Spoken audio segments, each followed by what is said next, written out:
In this brief tutorial, we're going to go over how to use Setup Info, which is very likely the first place on the website you as an administrator will go to set up some of the settings for your site.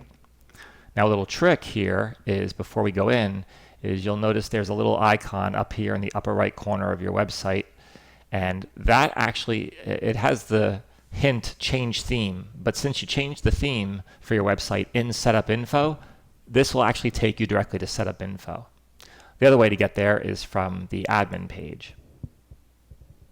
And if we click on Setup Info, this brings us to the first tab. You can see there are several tabs here with different sets of information. Now in this tutorial, we're going to go over only the most important fields that you need to be concerned about when you're setting up your new website. There are a lot of settings in here. Many of them can be left at the default and you won't even notice. And many of them are for kind of advanced settings that you'll only use in very particular circumstances when you need them, so you can ignore them otherwise. But in order to make this simple for new webmasters, we want to kind of go over just the things you should be looking at on your initial run through when you're setting up your website for the first time. So you come in here and you've got your community name. This is what will appear up here in the header area. Likewise, the city and state will also appear here in your header. If you want to change these, this is where it will make a difference. The webmaster email is an important field. This is it defaults to webmaster at your particular website's address. And there is an email forwarder set up in the mail manager for this already. And if you set up your trial, when you entered your email address on the trial setup form, that email address is being used as the recipient for this forwarder. In other words, if you go to the mail manager, you'll see that your email address that you entered when setting up the site is the target for this forwarder. And you can change that in mail manager. You can have this forward to a different address if you'd like, or you can put a different address directly in here. Now, before you put a different address in here, you should also be aware that the webmaster email is also used as the from address for many of the notifications sent from this website. So when somebody posts a new news story and it notifies the subscribers of a new news story, the from address on that email will be this address. So you may not want to put your private email address in there because then you're now telling everyone who receives an email from the website, this is your private email address. Best way to do it is to leave it at webmaster and then change where webmaster goes in the mail manager. This way, if somebody were to reply, they would be replying to webmaster and not necessarily your personal address, although the email will end up in your personal address if you have webmaster set up to forward there. On the new members tab, there are a lot of settings, mostly related to rules for registrations of new members and also for editing profiles. Most of these can be left at the default. I'm going to go over just a couple that are important. The first one, which is the default, is checked. Require administrator approval for new registrations. There's very few instances where you're going to want to uncheck this box. You will almost always want it checked. And that's the reason it's checked by default. If it's not checked on your website for some reason, check it. What this does is when someone comes to your website and registers, their registration is created and their profile is created, and you as the administrator are sent an email saying, this person has registered, do you want to approve it? And you can click a link to go to the profile and review it for approval. While they are being considered, their profile it exists, but it's not active. They can't view the website if they log in at that point. They can only see public pages, like the login page, the home page, maybe the About Us page, whatever else you've made public. But all your private documents, the member directory listing, all the pages that are normally private by default, they can't access. So if you uncheck this box, what will happen is as soon as someone registers, they automatically have access to all the private pages on the website because there's an automatic approval process. When they register, they are approved and active if it's not checked. So we really recommend that you leave this checked so that anybody on the internet who is not a member of your site will not have immediate access to everything on your site. The other option I want to talk about is the require CAPTCHA input on registration form. If you're not familiar with CAPTCHA, it's the human verification system. Some websites, when you fill in a form and submit it, before you can submit it, they'll make you identify, a bunch of pictures, and they'll say, pick out the picture of the buses out of all these pictures. And if you don't pick the right ones, they don't let you go forward. Before that, I think they used to use a lot of pictures of letters. So you'd have maybe 4 or 5 characters drawn very kind of strangely with lines through them and dots on them. And a human could see which letters they were, but a computer would have trouble reading that. And so that was a way of proving that you were a human. Our CAPTCHA is a little different. It just uses a checkbox, a graphical checkbox that the user must click in to check the box.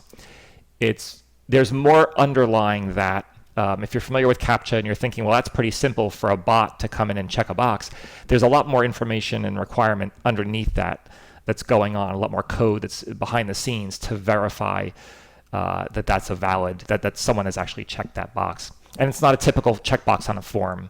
It's actually a graphical representation of one. So a bot that comes in and tries to check this field automatically wouldn't necessarily know what to do with it.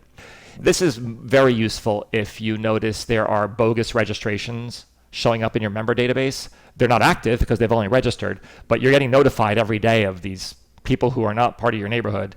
And sometimes they'll even have just completely random names, not even names, just random letters filled in all the fields. That means that some type of script or bot is looking at your site and is trying to register to see if it can gain access.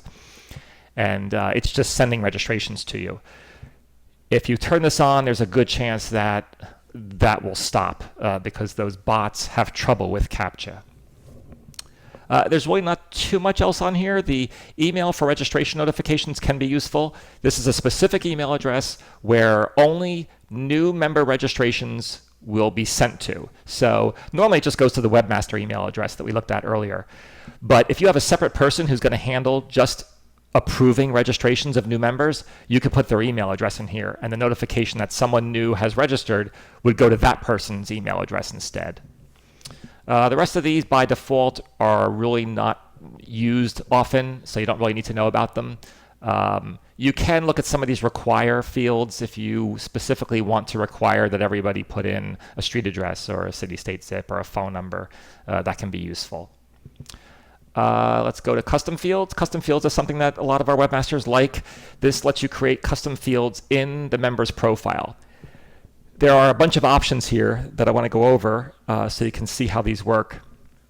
In order for a field to appear as a custom field, it must have a prompt. If you leave the prompt blank, it will not show up.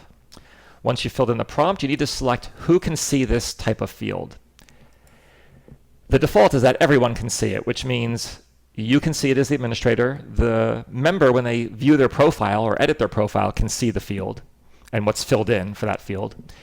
And when someone else, a different member who's not an administrator, views that member's profile, in other words, members that are not administrators can see each other's profiles when they click on them in the member directory. If you want this field to be visible to other members who aren't the owner of this profile, then everyone is the choice. So everyone means everyone. The admin only option is only the administrator can see this field and the value that's in it.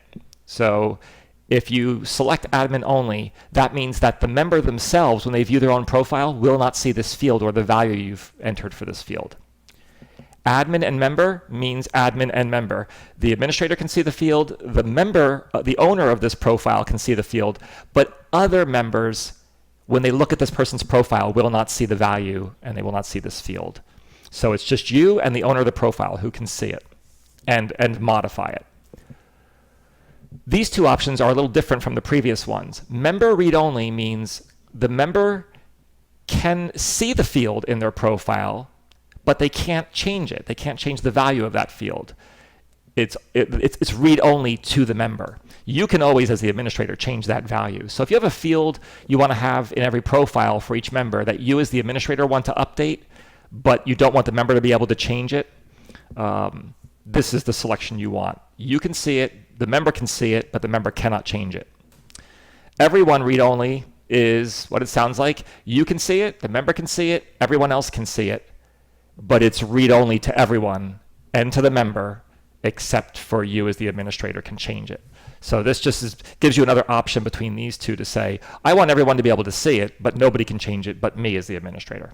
Okay, so that's the visibility. Let's look at the required field. This is exactly what it sounds like. If you check the required box, it means this field will be required when anybody edits this profile and tries to save it. There must be a value entered for this field or it won't allow it. Choice. When you check choice, you can see this box appears. That makes this field, instead of being a text entry field like this, it makes this field a multiple choice. So you might have a custom prompt of pet owner, and your choices could be yes and no, and the person can choose whether they have a pet in their house, and they can, rather than having to type in Y or N or yes or no, and they're all different, everyone will have the same choices, and so it'll either be yes or no. So there are a lot of ways you could use this, but that's what it does. It just gives you a set of choices as opposed to free-form text entry, and you can have a number of choices in here, not just two. Visual theme is actually the tab you go to when you click that little box, this little icon up here. It just takes you directly into setup info and directly to the visual theme tab. This lets you set the theme for the entire website, the default theme. By default, everyone sees the same theme. You can ignore these options.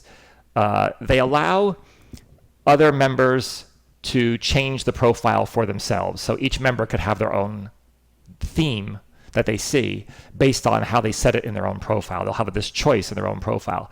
That is not the default. The default is everyone sees the site the same way. We really recommend that you leave it that way and you always use the default theme. This should be checked by default.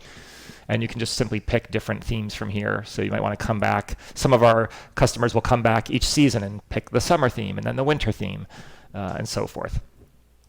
Browser settings, this entire tab can pretty much be ignored unless you're more of a techie and you really want to get into some of this stuff. The window title is what appears up here in this tab in most browsers. So you could customize that if you want. Meta fields, I'm not going to go over. These are internal HTML tags underlying the page that have to do with search engines to a degree. But for the most part, these will be filled in by default with the name of your community and the location of your community so that search engines, when they do pick up your site, will have some relevant information to go off of. All of these settings down here you can ignore. You don't need to worry about them. They will not affect your site in any great way. They're more for solving certain problems that usually don't occur. Miscellaneous options, whole lot of settings on this tab, many of which you can ignore and aren't needed except for special circumstances. You may want to change the headings of certain areas on the profile page or the registration page. There are separate headings for each area of the form from top to bottom. You'll have a primary address heading, and you'll have the alternate address heading, and in each of those sections you'll have several fields. So these are just the heading text.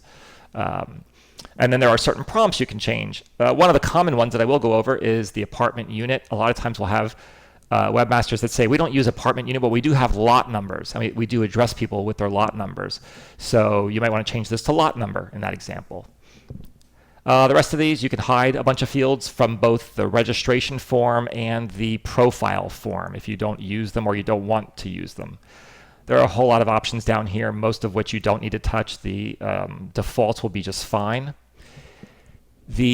Down here, a couple that really are important. After login, show the default message page, and you can choose any app. You could say, I want you to go to, this is pretty common, go to the home page. After you log in, just go to the home page. The default message is really just, you have successfully logged in as, and then your user ID. So a lot of webmasters do pick the home page. It feels a little more comfortable. After registration is a similar field. Where do you want the user to go after they register? By default, they will get a message that says, thank you for registering. Your registration has been sent. Your account will need to be reviewed and then approved before you can actively use the site. Assuming you've checked that box or left that box checked that says administrators must approve new registrations. So that message actually is helpful and useful to leave as it is, so that after they register, they actually get feedback saying what's going on, what are the next steps. If you go directly to the home page after registration, they're going to submit the registration and show up on the home page, and they really won't get any feedback as to, oh, did I register? Because here I am on the home page and I'm not really sure what happened. So this one, I do recommend leaving it at default message. One thing you could do that's different but still helpful is not only does this show other apps like Contacts or Board, none of them which would be appropriate necessarily for this, it does at the bottom also list custom web pages you've created in the file manager. So you can create a custom web page in the file manager with just a whole bunch of free-form text on it with stuff that you want people to know about the website or the rules or other things. This could be useful if you wanted to create your own kind of welcome page. Thank you for registering. Your profile is going to be approved. Please wait patiently. But here are some things we want you to know about the website. And then you could go on about things rules you may specifically have for your website, or pages you want them to visit, or things you want them to do, like subscribe to certain types of notifications. This allows you to create a custom page and then select it from this list, and those custom pages will always be at the bottom of this list under the built-in applications. So that one does have usage if you decide not to go with the default message, but we don't recommend, again, that you just go to the home page or just go to the what's new page after they register, because that could be confusing. Another field that is important to set is the time zone. How you set this will depend on how times will show up on the website whenever a time is displayed.